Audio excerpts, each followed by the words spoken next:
Our presenter is Raniz Raneland. Raniz is a software consultant at Factor10 since September 21 and has been working with software for more than 15 years. Java has been prominent throughout all those years, and he has a deep understanding of Spring Boot, Jackson, and writing microservices in Java. Please welcome with a huge applause on stage Raniz Raneland with Thawing Java on AWS Lambda, reducing code start times from 11 seconds to 1. Thanks. That's a mouthful. So, welcome. I'm a consultant at Factor10. That means I help people develop software.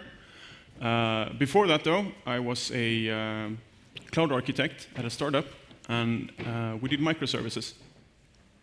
And some microservices were built on Amazon Lambda. And I'm going to talk about Amazon Lambda today. And we're going to talk about Java on Amazon Lambda. And we're going to take a Java Lambda function on a journey. When we start out, it's not going to be very good. It's actually going to be terribly slow. We're going to take it through 2 iterations, and we're going to end up with something that we can actually make use of in production. So let's look at our Lambda. Oh. There we go. So we have our caller on the left. We have our Lambda function, and we have a big database here where we store user profiles. So the caller sends a user profile to the Lambda. The Lambda adds a unique identifier, stores it in the database, and we return everything back to the user. And we're going to implement this in Spring, which is my go-to framework. I've been working with it for 10 years, at least. It was released in 2004. It's been around for quite a long while. There's a lot of modules for Spring. Basically, if you want to do something, there's probably a framework for it in Spring. And there's one for Lambdas. It's called Spring Cloud Function. And it handles the interaction with Amazon Lambda for us, so we don't have to worry about it ourselves. So let's look at an overview, like a call graph of our Lambda function. And we can see here we have Spring Cloud Function up on the left. When a dispatch call goes into Amazon Lambda, when someone calls our function, Cloud Function takes care of the dispatch call. It calls the Spring context and asks for our handler function. Gets that, asks the handler to actually handle it, and this is where our code comes in. Our handler function adds the user unique ID to the user profile, tells the user repository to save the function, to save the user, and the user repository in turn then calls the DynamoDB API and stores the user in the database. And then we return everything back to the user. Hopefully nothing went wrong. So how does this perform? Let's benchmark it. So you can see here it's very quick, except for this here. That's 11 seconds. That's pretty slow. And you may notice that this is the first call we made. This is 100 calls, by the way. So the first call out of 100 takes 11 seconds. The rest of them takes around 300 milliseconds. And that right there, that's what we call a cold start. And a cold start is basically the JVM needs to start, your code needs to initialize, and then we can start working. So is this a problem? And maybe not. It might be. Let's say you're making a single-page application. Those are pretty popular today. You have a statically hosted web page which calls into an API. This is an image from the Amazon documentation on an example single-page application structure. So what we have API gateway around, doesn't work, here. Amazon API gateway handles the routing of your HTTP API, and it in turn calls lambdas based on the path. So we have 4 lambdas in this diagram. We have our authorizer over here, which takes care of authorization. This is called on every invocation of your API. Every call that ends up in your API goes to the authorizer, and if the authorizer says that it's OK, we will move on to the endpoint lambdas, which is these three here. So imagine we have a site. I think this depicts like a ticket site where you can book tickets. You wake up in the morning, you have your coffee, you sit down, you want to book some tickets. You go into this website, and since no one has used this website during the night, Amazon has decided that, well, no one is using your lambdas, so let's shut them down to save money. And you go in there, and you load a page, and the page, well, it needs to know what shows are there, or what tickets there are. So your browser sends a request to the API, it tries to load the tickets, and it hits the authorizer function. Authorizer function has been shut down, so it takes 11 seconds to start. 11 seconds later, the response reaches Amazon API Gateway. It calls the tickets lambda, which has also been shut down. Takes 11 seconds to start. This is 22 seconds, and you still haven't received a single response from the API. This is returned to your site, to the page. The page calls the shows lambda, and we end up in the authorizer again, but the authorizer is now warm. We already started it, so that returns in 300 milliseconds. The shows lambda, on the other hand, has not started yet. That's 11 seconds. We return, and then we enter the info, and the same thing happens here. We call the lambda authorizer, that's warm, 300 milliseconds. We then end up on the info lambda, 11 seconds more, and we return. So those 3 API calls end up taking around 45 seconds. And if you're just woken up, you're drinking your morning coffee, and it takes 45 seconds to load a web page, you probably went somewhere else. You're probably not there looking at the results when they eventually show up. So let's revisit our call graph. This is the warm flow. So what happens in the cold flow? What happens when our function starts up? It looks pretty much the same, but we have this huge red box here, which is the initialization of the Spring Boot application. So Spring Boot has a context. The context stores all your beans. It stores the handler, it stores the user repository, it stores the DynamoDB client. But it needs to initialize them. And that's what happens during the init call. So when we enter a Cloud function for the first time, the Cloud function calls the context, asks for the handler, and the context says, well, I'm not initialized, so we need to initialize. So Spring Boot initializes, and once it actually has a handler, it returns the handler, and then we will move on as usual. This is, after that, it's the same as the warm flow. So let's see what this looks like in the real world. Let's benchmark the cold starts, because maybe those 11 seconds we saw were just a hiccup. Maybe it takes 1 second if we do it 100 times. But to only benchmark cold starts, we need a special approach. So if we just benchmark, we just run the Lambda 100 times, we will get 1 cold starts and 100 warm starts, which is not what we want. We want just the cold starts. We need 100 cold starts. And to get those, we need to mess with our Lambda configuration.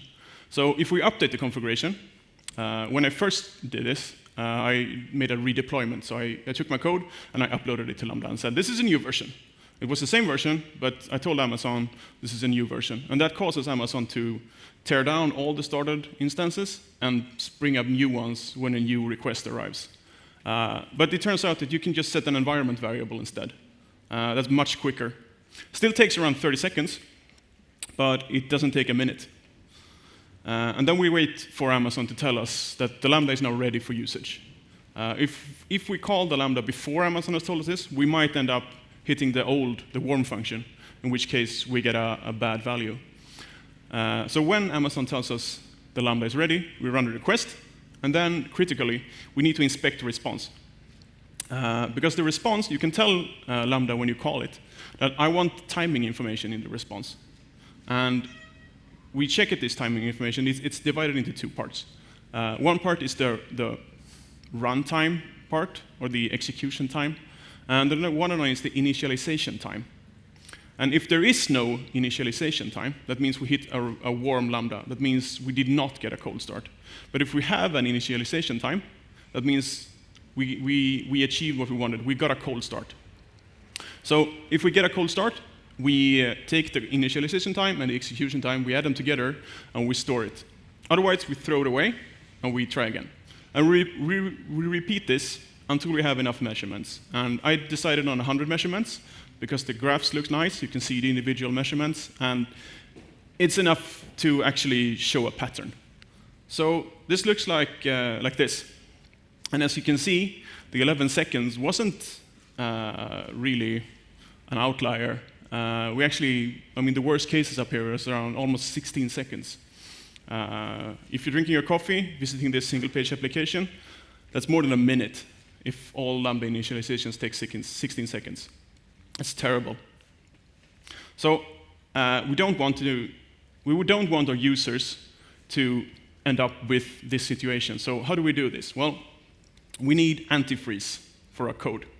I don't know what antifreeze for code is, but I'm going to try and figure out what we can do. So to figure out what our antifreeze is going to be, we need to take a deeper look at how Spring works. So Spring startup, in essence, simplified to 3 steps.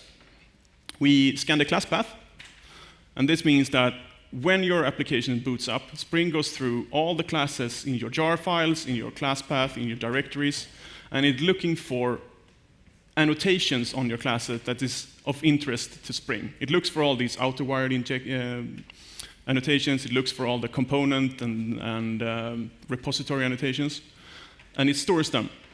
And once it's found everything, it figures out how everything fits together and what depends on what.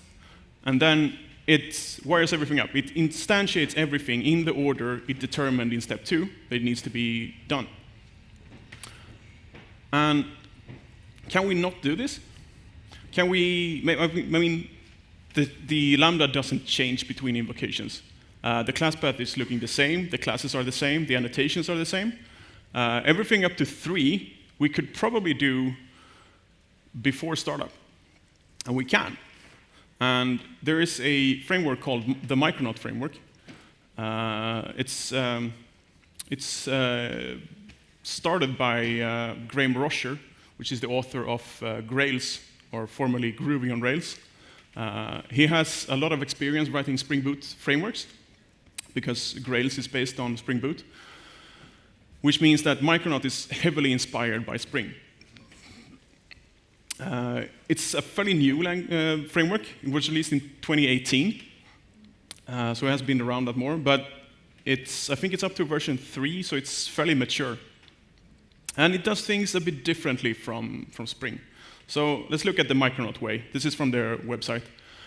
Your application's startup time and memory consumption are bound to the size of your code base, resulting in a monumental leap in startup time, my emphasis, blazing fast throughput, and a minimal memory footprint. And that's exactly what we want. We want a monumental leap in startup time. So is it easy to replace Micronaut with Spring? It is, and I will show you in a minute how easy it is, or how easy it might not be. But let's look at how they are going to achieve this monumental leap in startup time. So if you remember Spring doesn't do anything. Java compiler compiles your code, and then Spring analyzes everything in runtime. The JVM starts up, and then Spring takes over and starts going through your class path and analyzing your code. Micronaut, on the other hand, they use something called the annotation processing API, which is hooks into the Java compiler, essentially telling the Java compiler that whenever you encounter this annotation, I want to know about it. Give me the class, give me annotation, and I want to do stuff with this. So all this analysis of the class path, all this figuring out how your application fits together, that's done when you compile your code. So when Java compiler compiles your code, it finds your class, it tells Micronaut that this class has this annotation. Micronaut does its thing, and then it's compiled into bytecode, stored in a jar file, and you can upload it to Lambda. And then when the application starts up, the idea is that everything is already wired together. Everything already fits together. We just need to initialize it, and we're done. So we can skip this slow step, this unnecessary step of analyzing the class path on every time we start up. And it is very similar to Spring. So on the left, we have our request handler. This is what interfaces with Amazon Lambda in Spring, and on the right, we have it in Micronaut. So as you can see, we basically just changed the component for introspected, auto-wired for inject, and we're done. And it's basically the same with our user repository. We changed component for singleton, and we need to add an inject annotation on the constructor. And we replaced the value annotation with a property annotation. Very similar. The terminology is basically the same. The functionality is basically the same. The annotations differ. Micronaut tends to use the more recent Jakarta inject annotations, which I think is actually available in Spring as well. But since Spring predates those annotations, the default is to use Spring's annotation. If you read Spring documentation, they tend to use component and auto-wired, whereas Micronaut doesn't really have their own. They use the Jakarta annotations, which is singleton and inject. They mean the same, come from different jar files. You could probably compile the Micronaut application like this with Spring, and it would probably work, because I think they do have support. But if you've been working with Spring for a long time, you're used to the annotations on the left. So what happens when we benchmark this? Does this achieve a monumental leap in startup time? Well, I told you we're going to take 3 steps, and this is step 2, so you already know not. But it does improve things. So we go from around 11 seconds startup time to 8.5, which is good. I mean, we saved time. But still, this is 35 seconds when you're drinking your morning coffee. You already left for something else. So we need to do something more.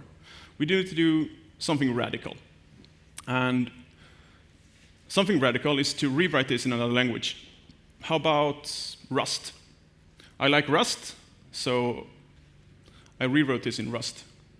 Rust looks a lot different from Java. It looks like this.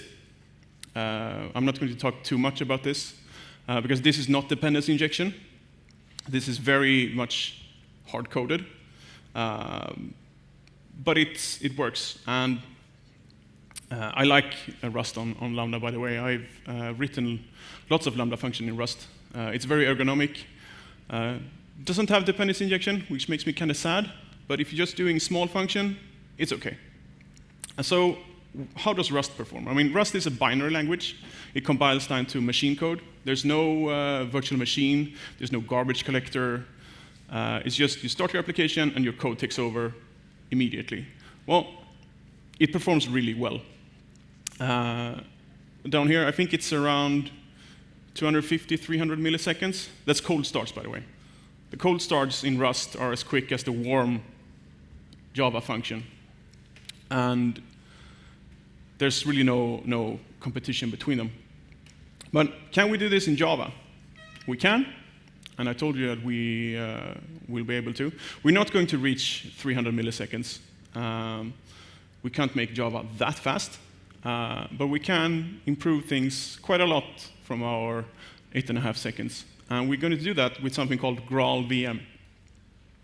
GraalVM is sprung out of the OpenJDK project. So it's based on OpenJDK. The intention was to make Java a self-hosted language. A self-hosted language means that the compiler is written in the language it compiles, or the virtual machine is. I don't really know how to even make the virtual machine written in the language, because you need to run the virtual machine in a virtual machine. Anyways, the idea is that Java should be written in Java, not in C++ and C. So they started out to try to write a compiler in Java that could compile Java down to bytecode, which means that you don't need a JVM, which means that you can be self-hosting. They later abandoned the entire write the JVM in Java idea and settled with just writing a compiler that can compile Java to bytecode. It had a brief inclusion in the OpenJDK distribution. It was available, I think, from Java 9 to Java 12 or 13, and then it was removed because no one was using it. But you can get it separately, and it's a full JVM. Since it's based on OpenJDK, you can run it as OpenJDK. It's completely compatible. But you also get access to something called native image. So let's look at the key features of GraalVM according to GraalVM. High performance, that's what we want. There's also something called polyglot programming, which is this is a framework called Truffle, which is language bindings for other languages. So what you can do is you can run other languages on the JVM interoperably with Java or Scala or Groovy or Kotlin via something called libpolyglot, which means that you can write parts of your application in, for example, Python, other parts of your application in Java, and you can call between them. So you can have your Python, you can, from Java, call into Python, Python can call into Java, and then back again. You can go back and forth basically how much you want. It's not like WebAssembly, where you usually enter WebAssembly and then return. This is complete interop. They fit together. I haven't played around with this that much, but it sounds pretty cool. We also have AOT native image compilation, and that's what we're after here. That's what takes your Java code, turns it into a binary that we can then run without a JVM. So Java normally is just-in-time compilation, which means that the bytecode that is in your class files and in your jar files isn't optimized. Optimization happens when your JVM starts up, loads your class, compiles it down to optimized code, and then runs it. Native image does this during compilation as well, so it pre-optimizes your code, which also means that sometimes it initializes your code. We'll get back to this, but if we take a look again at how Spring and Micronaut does things, let's introduce GraalVM as well. So at the top we have Spring, and then we have Micronaut, and I added the JIT phase to Micronaut here, which is the just-in-time compilation of your code. And then we have GraalVM and Micronaut down here. So we still have the compilation, we have the annotation processing, we have the compilation of your classes, but this time we don't end up with bytecode, we end up with machine code. And GraalVM actually does some pre-init. So some of your classes, some of your static initializers are actually run during compile time. So if you have constants, for example, those are assigned in the machine code. So when the JVM, when your application starts up, it doesn't have to set variables, static constants to whatever value you chose. Those are actually already baked into your code. And this can cause problems. We'll look a bit about that later. But if we do this, what's the gains? We switched Spring Boot for Micronaut, gained 1.5, 2 seconds.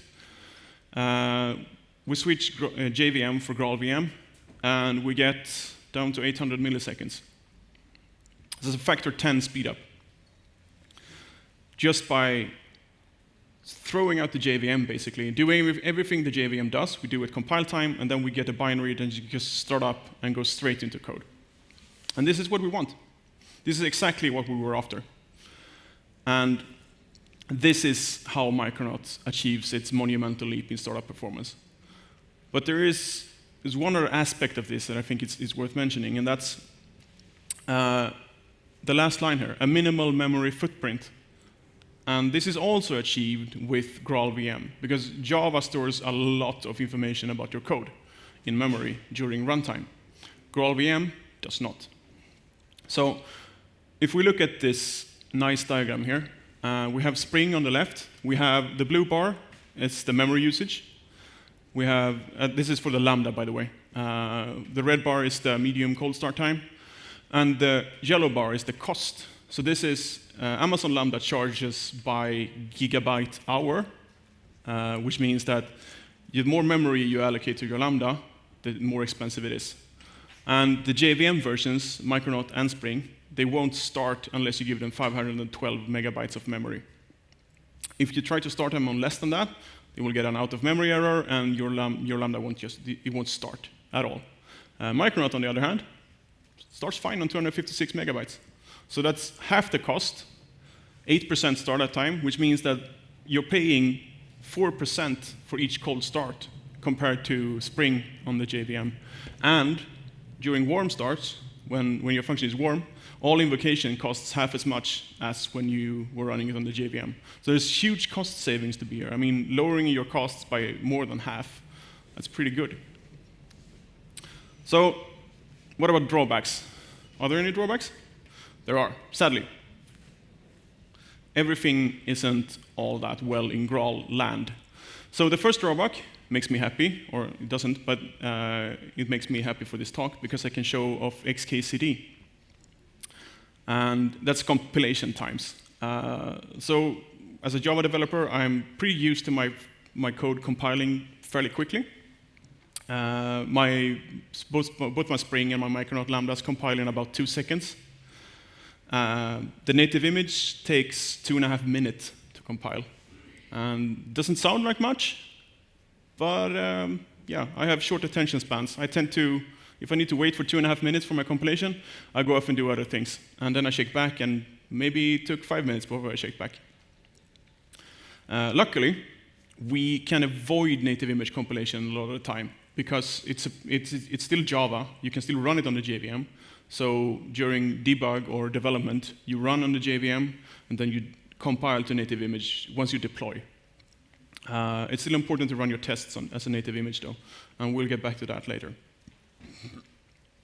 Another thing is error messages. And error messages during native compilation can be very confusing. They usually consist of a lot of text. They're usually an exception stack trace with a bunch of classes and functions in the stack trace that doesn't tell you anything, and can be a fairly confusing error message. I know that they have improved this lately, but they still show up once in a while. And you don't really want to try to fix internal. I mean, it is a problem in your code. It's on you to fix it. But the error message isn't really telling you where to look. And that brings me to the next point, which is that Micronaut does a lot of magic for you in avoiding these kinds of error messages. There's a lot of configuration you need to tell GraalVM about. What reflection you need to use, what classes should and should not be initialized during compilation time, and other kinds of stuff. And Micronaut has just solved this for you by including stuff in your jar files, which GraalVM picks up, reads, and then knows everything that Micronaut knows about. If you bring in something that isn't supported by Micronaut, there's a 50-50 chance that you will end up with confusing error messages, and you need to fix them yourself.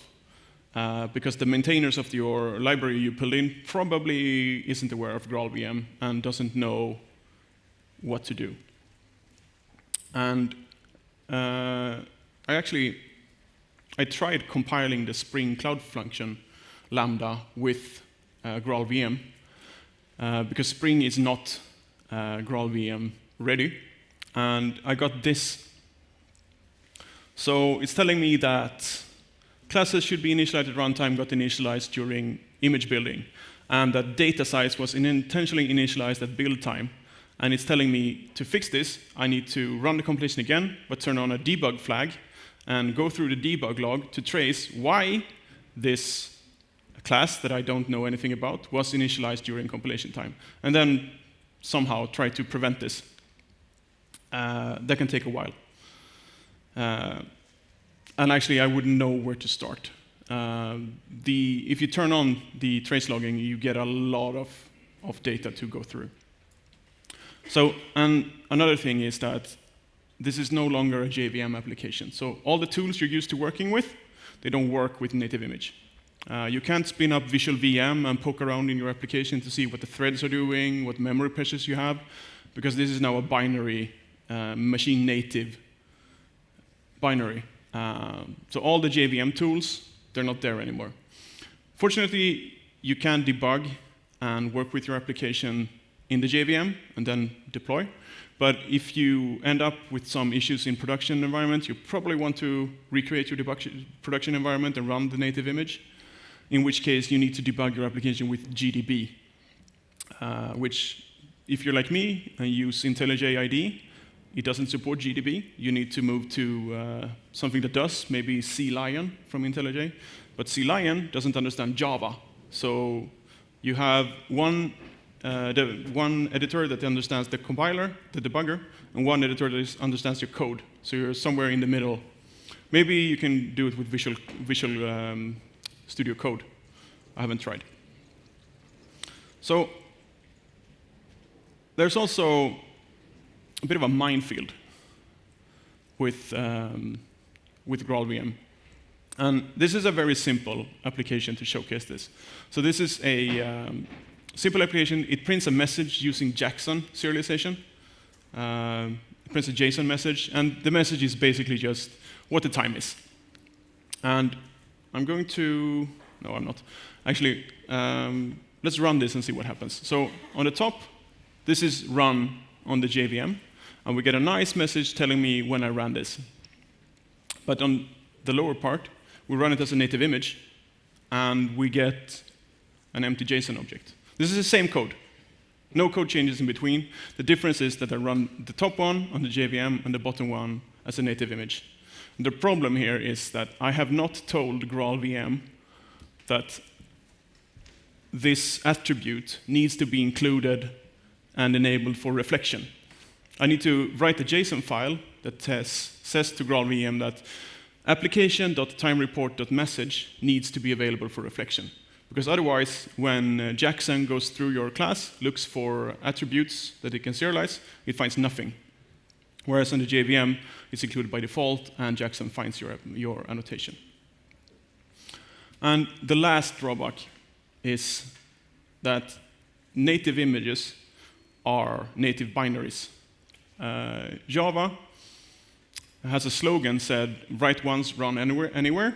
This is not true anymore. You can write your code once, but once you compile it, it's native to whatever you compile it on. If you compile on an M1 Mac, it runs on an M1 Mac. If you compile on a Linux system, it runs on a Linux system. It might not even run on a different distribution. If you compile on Windows, it runs on Windows. This might be a problem if you're developing for Amazon Lambda. I'm on Linux, no problem for me. Amazon Lambda runs Linux. If you're on M1 Mac, you need to somehow compile, probably in Docker, but if you're on a M1 Mac, you're going to be compiling for the ARM target. And Lambda now has ARM targets, but if you're working in a shared environment with Linux developers and Apple developers, you're going to have different architectures. So depending on who's deploying, you might end up with the wrong version. So the best way is to outsource this to CI systems, in which case you're probably going to end up on a Linux x86 system. So let's review. We started out with a Spring Boot function on the JVM, 11 to 16 seconds cold start times. We changed Spring Boot for Micronaut, ended up with 8.5 seconds, and then we changed the JVM for GraalVM, and we ended up less than a second, which is what we set out to do. And I'm out of time, so that's it for me. Thank you for listening, and please have questions.